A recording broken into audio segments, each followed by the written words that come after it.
बिस्मिल्लाहिर्रहमानिर्रहीम। मैं हूं सत्तार चौधरी और आप देख रहे हैं फैक्ट टीवी। नाज़रीन, दुनिया में इनकलाबात और तब्दीली लीडर के ज़रिए आती है। लीडर वो शख्स होता है जो मुश्किल और पेचीदा तरीन हालात में भी लोगों की रहनुमाई कर सकता है, अपने वक़्त के मसाइल और रुझानात से आगाह होता है। वो एक ऐसा फ़र्द होता है जो दूसरों को मुतासर कर सकता है और तरगीब दे सकता है कि वो मुश्तरका मकासद के असूल के लिए काम करें। ये ऐसे बाहिम्मत लोग होते हैं जो ज़िंदगी में आने वाली रुकावटों को अपने लिए नए रास्ते तलाश करने का ज़रिया बनाते हैं और दूसरों के लिए मशले राह बन जाते हैं। ये लोग कुछ अलग होते हैं।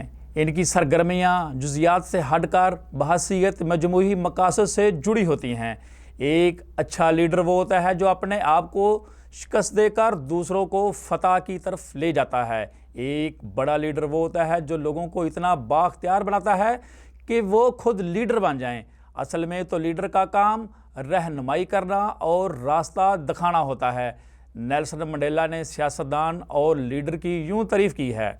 उनका कौल है, सियासतदान वो होता है जो सिर्फ आने वाले इलेक्शन की सोचता है, जबकि लीडर वो होता है जो आने वाली नस्लों का सोचता है।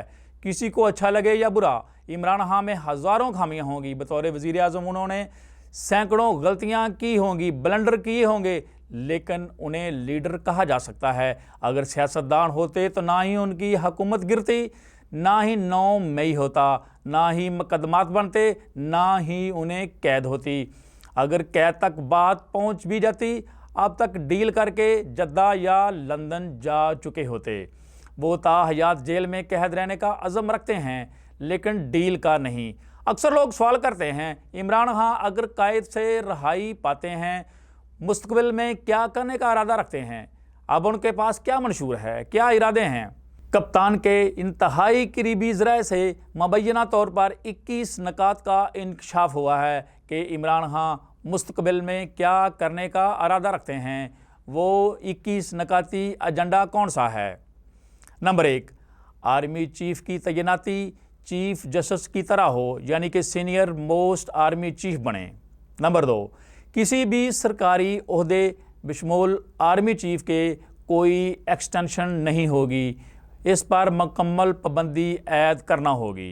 नंबर 3, किसी भी रिटायर्ड या हाज़र सर्विस फौजी अफसर की सिविल अदारों में भर्ती नहीं की जाएगी। नंबर 4, वज़ीर आज़म हाउस में मिलिट्री सेक्रेटरी के दफ्तर को फौरी बंद करना होगा। फ़ौजियों को हुकूमती और सियासी अमूर से कोई दूर का भी वास्ता नहीं होना चाहिए। नंबर 5, वज़ीर आज़म हाउस की सिक्योरिटी बहरिया और एयर फोर्स के हवाले की जाए।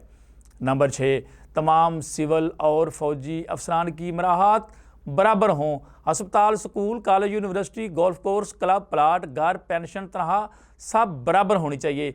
एक चपड़ासी और जनरल के बेटे को एक जैसी तलीमी और सेहत की सहूलियात मिलें।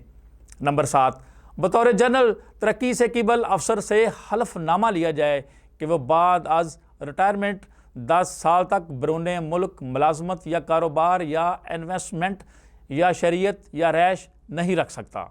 नंबर 8, ISI को रीस्ट्रक्चर करके वसी तर कौमी मफाद से जोड़ा जाए। भारत, तुर्किया और यूरोप के मॉडल पर जसूसी का नया निज़ाम बनाया जाए जो सिविलियन बालादस्ती का अक्स हो। फ़ौज के 3 दायरे अपनी अपनी इंटेलिजेंस एजेंसी को सिर्फ अपने दफाई निज़ाम से मुतल्लक करें। नंबर 9, सिविल सर्विस एकेडमी और जुडिशल एकेडमी को रीस्ट्रक्चर किया जाए। सिविल और जुडिशल रिफॉर्म से पुराने निज़ाम को दफन किया जाए। फ़ौज से सिफारशी अफसरान को सिविल सर्विस में सालाना भर्ती बंद की जाए। नंबर 10, फ़ौज पर हर किस्म के कारोबार पर पाबंदी आयद होनी चाहिए। नंबर 11, जजों के इंतखाब के लिए विसल ब्लोअर का निज़ाम लाया जाए। नंबर 12, दफाई पॉलिसी को रिविजिट किया जाए और दफाई बजट में 50% कमी लाई जाए। नंबर 13, ISPR अदारे को सिर्फ पेशा वराना हदूद में रखा जाए। नंबर 14, मुतालिया पाकिस्तान के सिलेबस में 1971 की शिकस्त, जमहूरियत की हमीयत और गैर जमहूरी कुव्वतों के किरदार को शामिल किया जाए। नंबर 15, रिटायर्ड जज या ब्यूरोक्रेट की पब्लिक सेक्टर में रिटायरमेंट के बाद नौकरियों पर मुकम्मल पाबंदी होनी चाहिए और 10 साल तक मुल्क से बाहर नौकरी, कारोबार और रहायश पर भी पाबंदी होनी चाहिए। नंबर 16, तमाम सरकारी अफसरों की दौरान मुलाजमत और रिटायरमेंट के बाद टैक्स रिटर्न को पब्लिक रखा जाए, उसमें बीवी और बच्चों की टैक्स रिटर्न को भी शामिल किया जाए, क्योंकि तमाम करप्ट गवर्नमेंट अफसरान बीवी बच्चों के नाम पर करप्शन के पैसों से जायदादें बनाते हैं।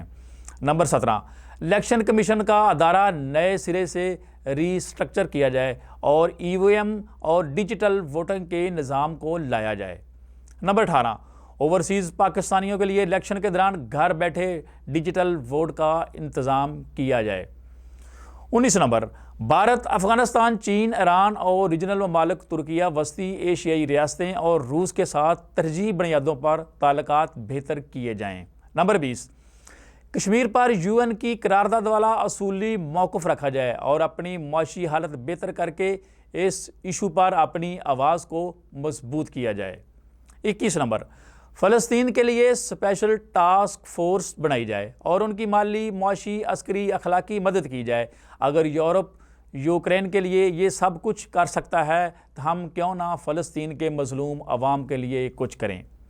नाजरीन, ये थे इमरान खान के 21 नकात जो वो करने का इरादा रखते हैं। नाजरीन, दूसरी अहम खबर से आपको आगाह करता चलूँ। अमरीकी कांग्रेस में एक और पाकिस्तान से मुतल्लिक़ करारदाद चंद दिनों तक पेश की जा रही है, जिसमें अमरीकी हुकूमत से मुतालबा किया जाएगा 9 मई के बाद इंसानी हकूक़ की खिलाफ वर्जियों में मुलव्वस पाकिस्तान के आला तरीन हुक्काम और उनके ख़ानदानों पर अमरीका दाखिले पर पाबंदियाँ आयद की जाएँ, क्योंकि ये अफराद इंसानी हकूक़ की खिलाफ वर्जियों में मुलव्वस हैं, जिसमें उन्होंने जलाओ गिराओ के इल्ज़ाम में अक्सर बेगनाह अफराद को गिरफ्तार किया, उनके बच्चों को भी उठा कर ले गए, तशद्दुद किया गया, ज़हनी और जिस्मानी अज़ियतें दी गई। लिहाजा ऐसे अफराद को अमरीका में दाखिला बंद किया जाए। और आखिर में जाते जाते ये बताता चलूँ, हुकूमत और सुप्रीम कोर्ट के दरमियान जारी जंग में तेज़ी आती जा रही है। बहुत बड़ा अदालती बहरान पैदा होने जा रहा है। कुछ जय्यद सहाफ़ी और एंकर ये खबर दे रहे हैं सुप्रीम कोर्ट के 8 जजों समेत बड़ी तादाद में जज इस्तीफ़े देने के लिए तैयार हैं। मेरे सोर्स के मुताबिक ये गलत खबर है। ये सिर्फ जहन साजी की जा रही है। ये सिर्फ हुकूमत और उनके ताबेदारों को सिर्फ और सिर्फ ख्वाहिश है कि जज इस्तीफ़े दे दें और हुकूमत अपनी मर्ज़ी की अदलिया तश्कील दे सके। ऐसा हरगज़ नहीं हो रहा। कोई जज इस्तीफ़ा नहीं दे रहा। तमाम जजों ने मैदान में रहकर मुकाबला करने का अज़म किया है। हमारी तो दुआ है वही कुछ हो जो हमारे मुल्क की बेहतरी के लिए हो। नाजरीन, ये तमाम ख़बरें आपके लिए मैंने दी हैं और कल मैं आपको एक बहुत बड़ी खबर देने जा रहा हूँ। इन तमाम चीज़ों के पीछे एक बहुत बड़ी सियासी डील होने जा रही है। ऐसी सियासी डील होने जा रही है जो कोई आदमी सोच भी नहीं सकता। इंशाल्लाह उस पर कल बात करेंगे। आज के लिए इतना ही। अगले वीलॉग तक इजाज़त दीजिए। अल्लाह हाफिज़।